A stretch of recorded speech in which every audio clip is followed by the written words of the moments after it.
Ang banal na Quran ay ginawa ng Allah na pinaka-himala na dala-dala ni Prophet Muhammad sallallahu alaihi wasallam. Pinasok mo yung karayong, yung nabawas ng karayong na tubig mula doon sa dagat, ay galing lang mabawasan ang pagmamayari ng iba.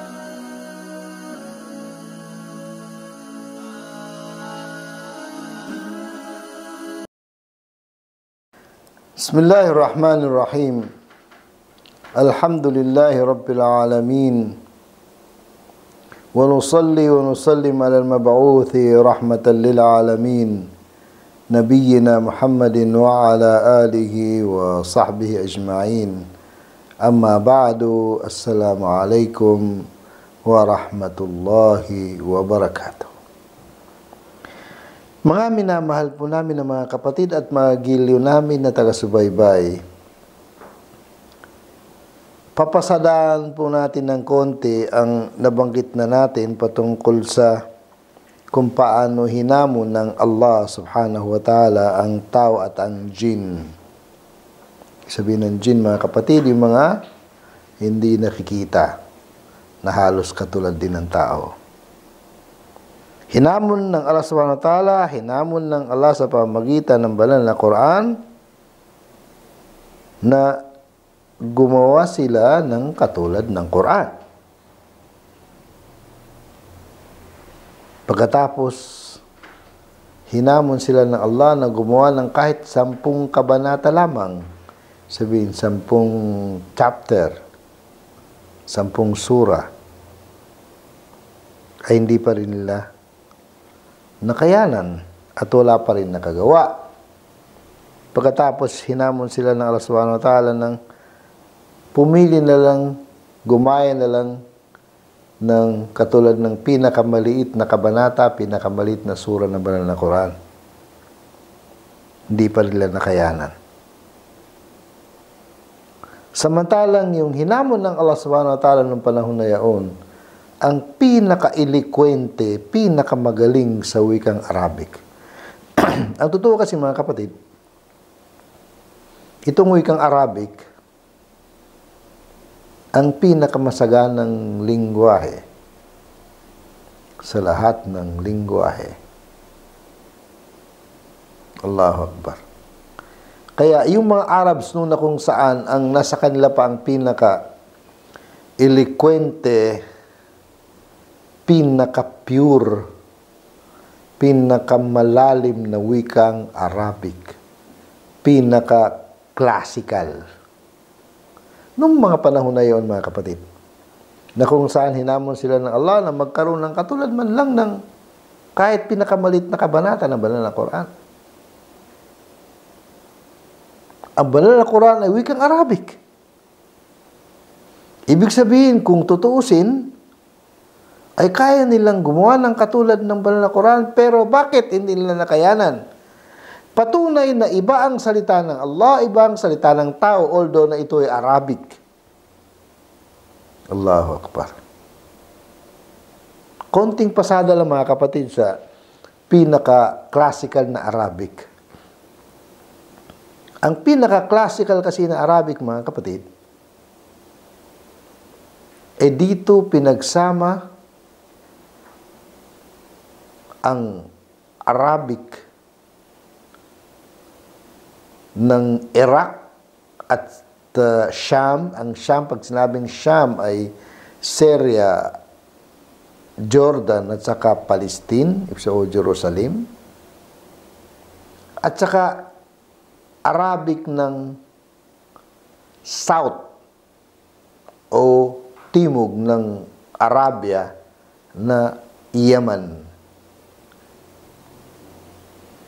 Nung napaghalo yung dalawang klase ng Arabic na yon, South, Timog ng Arabia at saka North, Hilaga ng Arabia,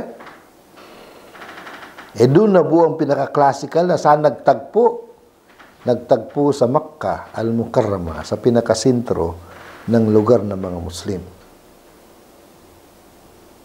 Dahil si Ismail na anak ni Abraham, na si Abraham original na Iraq, pero napunta lang sa Palestine, sa Jerusalem.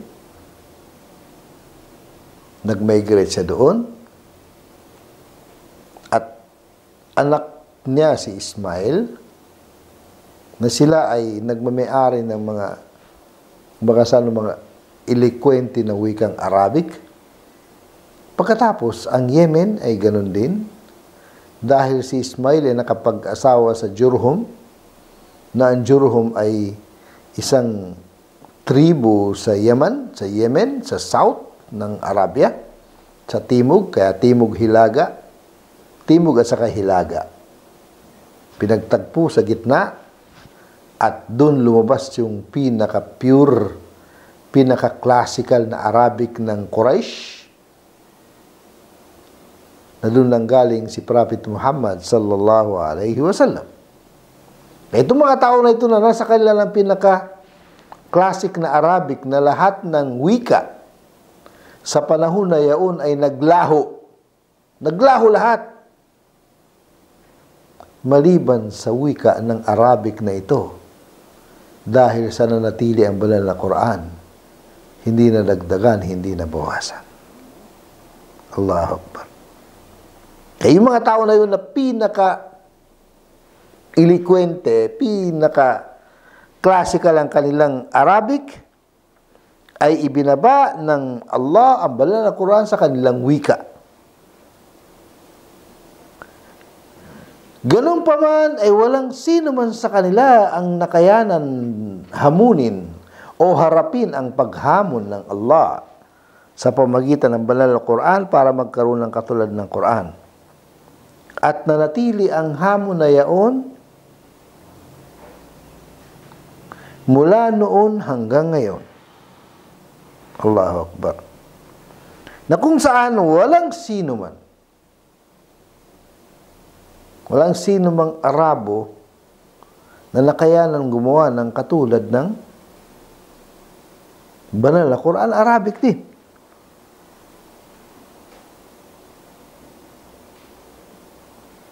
Kaya dahil doon mga kapatid, sa hindi nila nakayanan na gumawa ng kahit man lang kapiranggot. Katulad na sabi natin mga kapatid, magtataka kayo, ang pinakamaiksing kabanata ng banal na Quran ay Suratul Al-Kawthar, na nabuo ng 3 bersikulo na mga maiksi. Pero meron dong sa loob sa sura na yaon ang 6 na word, 6 na salita na hindi nabanggit sa kahit saan salita o kahit saan kabanata ng banal na Quran. Hindi nabanggit. Yung 6 words, hindi nabanggit sa kahit saan sa banal na Quran. Kahit anong kabanata, anong bersikulo ay walang ganong word. O walang ganong letra. Word. Walang ganong word. Kaya yun ay hamon ng Allah subhanahu wa ta'ala. Kaya yun ay patunay na kung sakali lang na itong salita na ito ng banal na Quran ay salita ng tao, ay kaya ng sino man na gumawa ng katulad nito o kahit pinakamalapit dito. At katulad na banggit natin, yung paghahamon ng Allah subhanahu wa ta'ala na yaon ay matatagpuan sa maraming bersikulo ng banal na Quran. Isa na dito yung unang paghamon ng Allah na nabanggit na rin natin, ay papasadalan lang natin. Unang paghamon ng Allah, sinabi niya, Ba'da a'udhu billahi minasyaitanir rajim, Suratul Isra, Surah 17 ng banal na Quran. Aya 88. Sinabi ng Allah, Qul, sabihin mo sa kanila o Muhammad, La in ijtama'atil insu wal jinnu ala an ya'tu bimithli hadal Quran, la ya'tuna bimithli walau kana ba'duhum li ba'din zahira.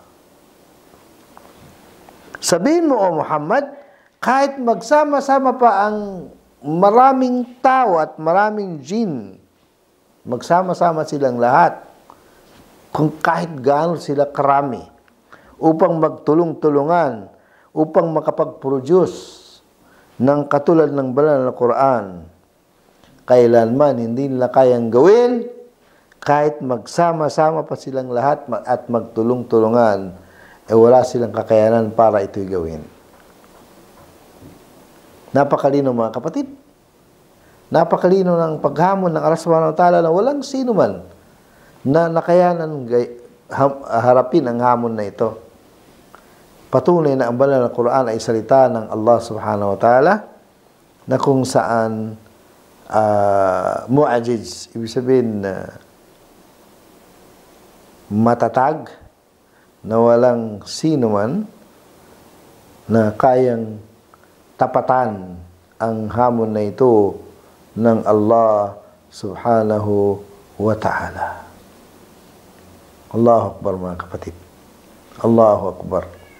Kaya ito'y katotohanan na kung saan ay matatagpuan sa banal na Quran ang paghamon na ito ng Allah subhanahu wa ta'ala na kung saan walang sino man na nakayanan tapatan ng hamon na ito sa kahit sinong tao, kahit sinong jin. Allah Akbar mga kapatid. Yun ang sinabi ng Allah sa Suratul Isra. Ang sinabi naman niya sa Surat Hud na kung saan hinamon niya sila na maglabas ng kahit man lang 10 kabanata, 10 chapter. Pero hindi pa rin nila nakayanan. Ganito ang sinabi ng Allah, Surat Hud, Surah 11 ng banal na Quran, Aya 13. Ganito ang pagkasabi. Am yaquluna iftara. Kung sinabi nilang inimbento ni Muhammad ang banal na Quran, sallallahu alaihi wasallam. Qul fa'tu bi'ashri suwarin mithlih. Sabihin mo sa kanila, fa'tu bi'ashri suwarin mithlihi muftarayat. Kung inaangkin nila na si Muhammad sallallahu alaihi wasallam ay inimbento niya ang Quran, sabihin mo sa kanila, ay kung pwede palang gawin ng tao, gumawa kayo ng 10 sumra. 10 kabanata ng Quran na puros inimbento. Wada'u man istata'atum min dunillahi in kuntum sadiqin.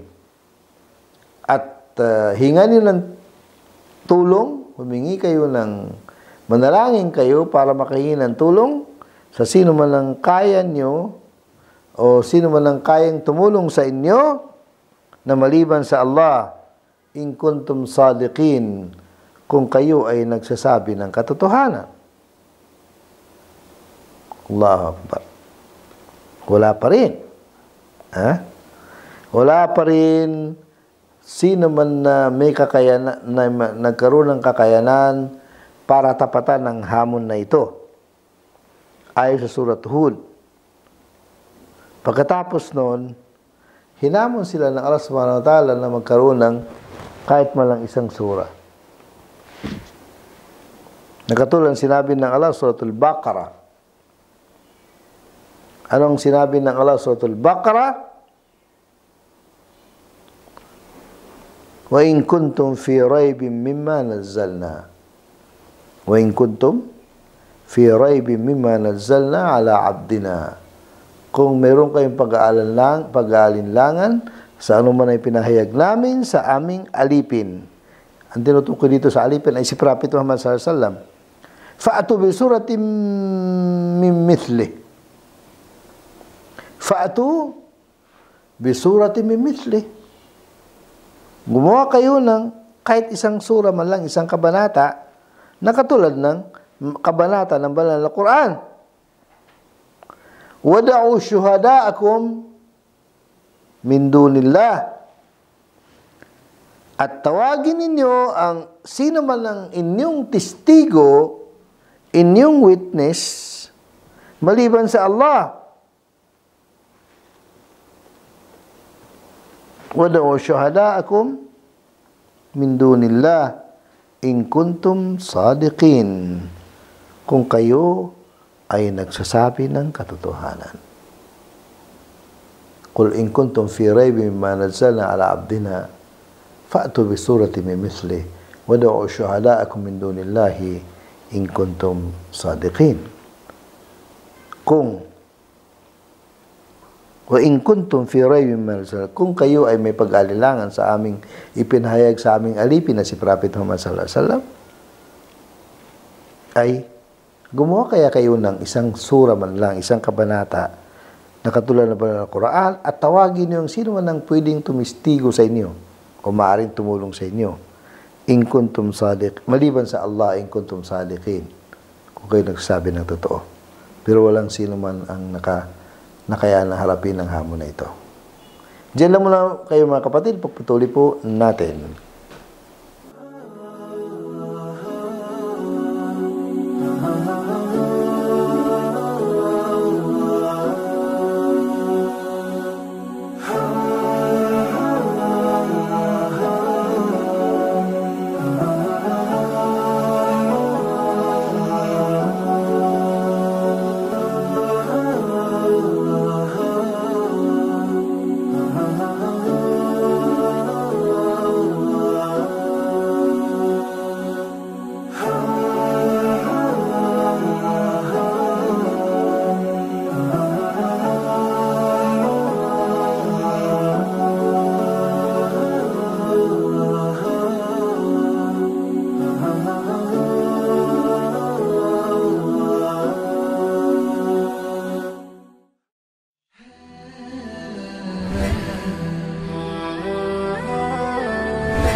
Ang banal na Quran ay ginawa ng Allah na pinaka-himala na dala-dala ni Prophet Muhammad sallallahu alaihi wasallam. Pinasok mo yung karayong, yung nabawas ng karayong na tubig mula dun sa dagat, ay ganun lang mabawasan ang pagmayari ng iba.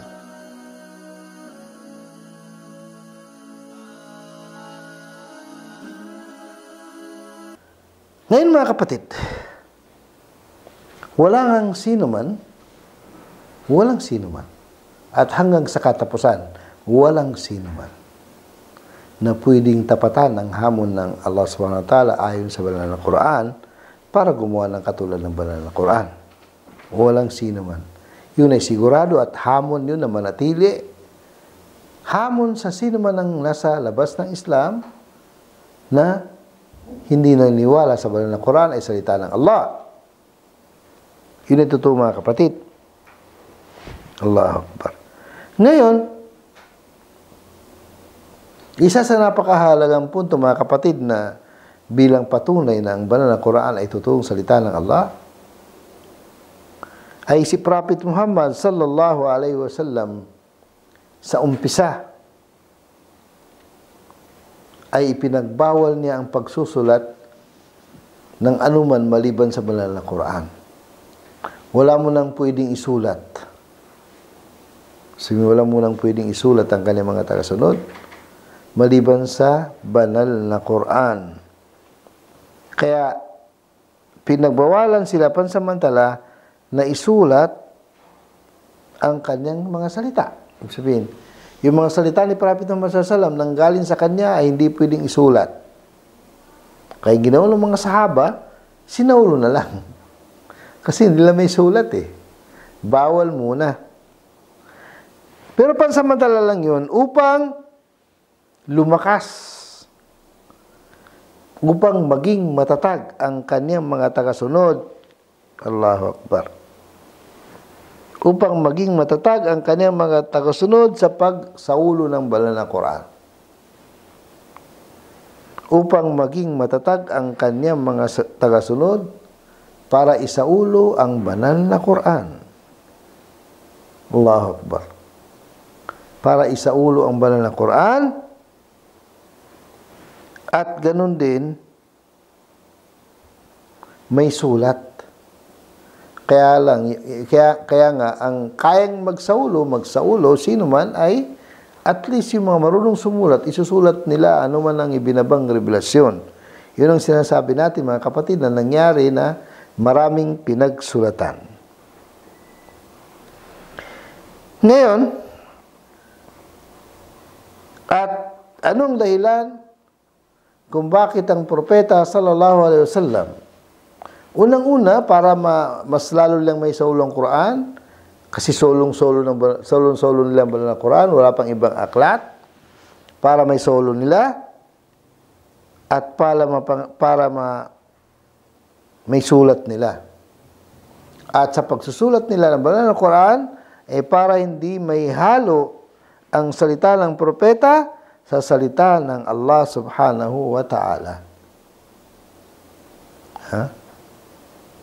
Para hindi may halo ang salita ng propeta sa salita ng Allah, kaya pinagbawal muna niya pansamantala ang pagsulat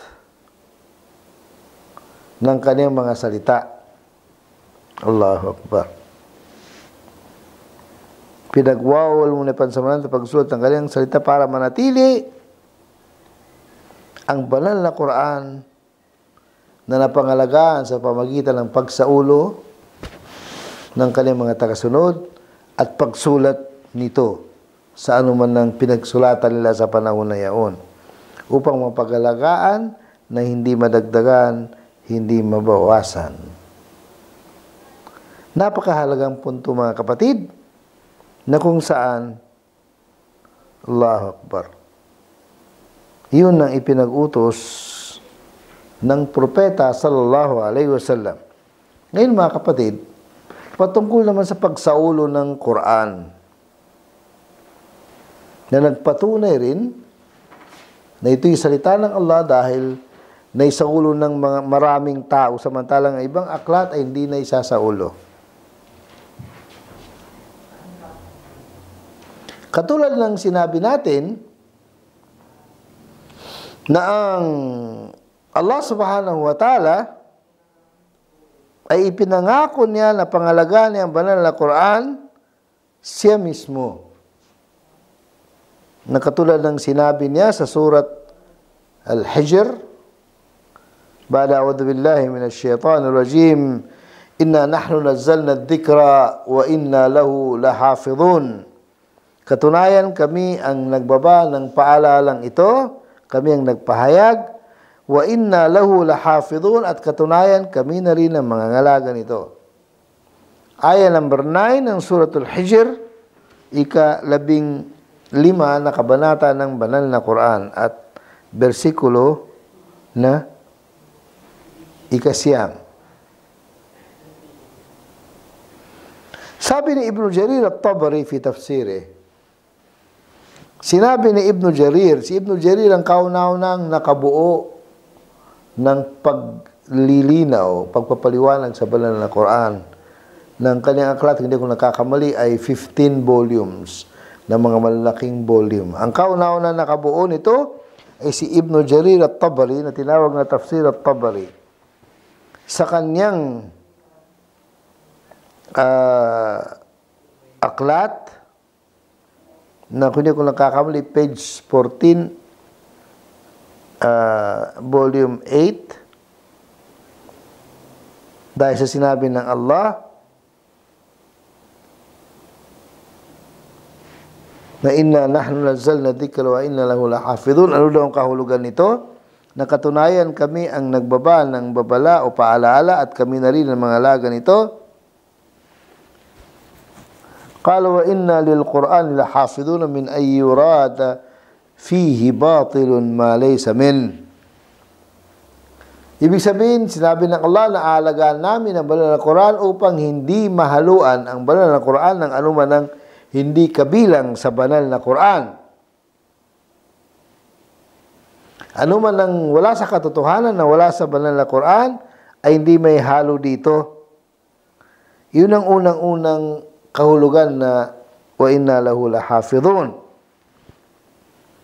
Pangalawa ay para hindi mabawasan ang anuman ng nilalaman nito. Ibig sabihin, hindi madadagdagan at hindi mababawasan. Ganun na nga nangyari mga kapatid. Hindi nadagdagan at hindi nabawasan.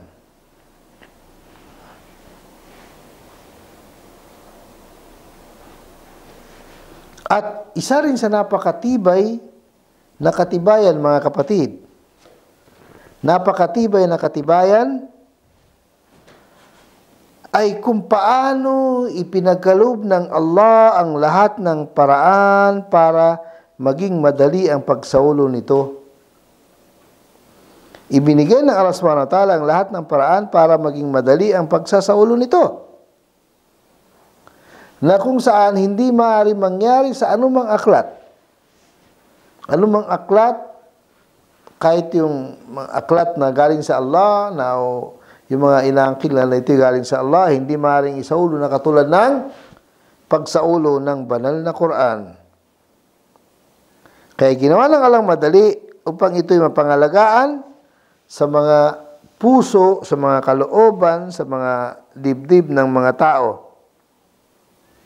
Na kung saan, katulad na banggit natin, kahit yung mga maliit na tao, sabihin, mga bata, o mga matatanda,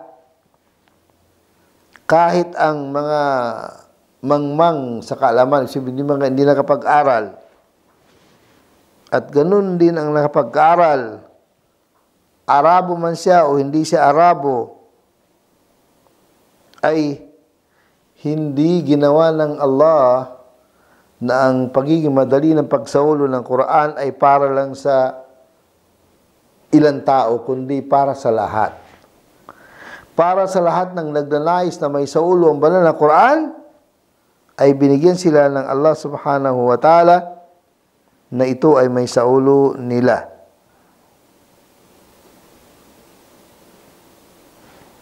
Allahu Akbar. Allahu Akbar. Kaya talagang naisaulo ng mga tao ang banal na Quran na hindi ito nabawasan anuman ng batas na papaloob dito, anuman ng mga kautusan, anuman ng sistema, alituntunin, ay talagang napangalagaan, naisaulo ng lahat ng klase ng tao. Bata, matanda, hindi nakapag-aral, Arabo, hindi Arabo, ay hindi ginawa ng Allah na bukod tangi ang pagsasaulong ito sa ilang tao at hindi maaari sa ibang tao. Allahu Akbar. Kaya anong sabi ng Allah sa banal na Quran? وَلَقَدْ يَسَّرْنَا الْقُرْآنَ لِلذِّكْرِ فَهَلْ مِن مُدَّكِرٍ. Katunayan, ginawa namin na madali, sabi ng Allah sa banal na Quran, upang ito'y maala-ala. Ibig sabihin, may sasaulo. Kaya meron bang nakahanda para gawin ito? Ginawa ng Allah na madali. Ibig sabihin, siya ang gumawa ng paraan para maging madali ang pagsaulo nito. Allahu Akbar. Allahu Akbar. Ginawa ng Allah na maging madali sa atin. Kaya nasa atin na kung isasaulo natin. Ito'y nasa Suratul Qamar. Suratul Qamar, mga kapatid, ay Surah 54, ayah na 32 ng banal na Quran, na kung saan ang Allah subhanahu wa ta'ala madali ito may saulo. Wala siyang pinipiling edad, wala siyang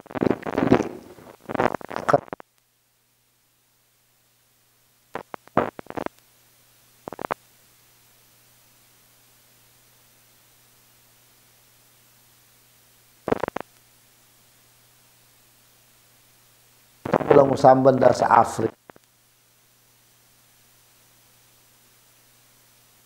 Lugar, isang siyudad sa Africa. Kalimutan ko, sorry dahil nakalimutan ko. Pero nakita ko mismo yung video na yung isang daanan, isang street sa isang siyudad, ang pinangalanan siya Al-Quran. Al-Quran Street. Bakit? Yung buong kalye na yon ay puros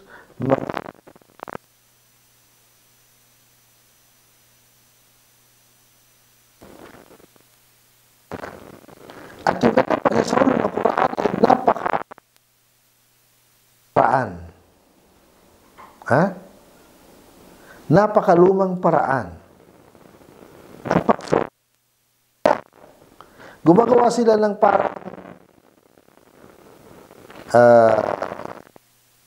parang lapida, nagawa sa kahoy na malapad. Tapos meron silang panulat na pangkaraniwang panulat talaga na yung kanyang ink ay hindi ko alam kung saan ang galing. Ang mahalaga ay yung mga bata, isa sa pamaraan ng kanilang pagsaulo, isinusulat nila yung Quran. Doon sa malapad na ginawang kahoy na hindi naman siya plywood, mas maano sa plywood, na kanilang Allahu Akbar. Kanilang ginawa talaga. Isinusulat nila. Allahu Akbar. Isinusulat nila. Actually, totoo talaga yung mga kapatid, ang pagsusulat, ang pagsusulat ay isa sa pamaraan ng pagsasaulo. Isa sa pamaraan ng pagsasaulo. Naalala ko nung bata pa ako. Para lalo kung may solo yung aking pinag-aralan, isusulat ko. Sabihin, nandun sa aking ibang notebook, isusulat ko sa ibang pagsusulatan para isusulat ko na sinasaulo ko. Sinusubukan ko, ginagawa ko sa pamagitan ng pagkopya nito ng wala akong tinitingnan na sabihin, mula sa aking memorization ang aking isinusulat. Ganun ang ginagawa ng mga kabataan doon sa Africa. At katulad nila nabanggit ko sa mga unang paliwanag ko, na ang mga Afrikano ay isa sa mga matitigas ang dila, pero magtataka ka. Kasi ang galing nila magsolo ng Quran at nakukuha nila yung pinakatamang bigkas ng banal na Quran. Maraming pong salamat mga kapatid. Jazakumullah khair. Assalamualaikum warahmatullahi wabarakatuh.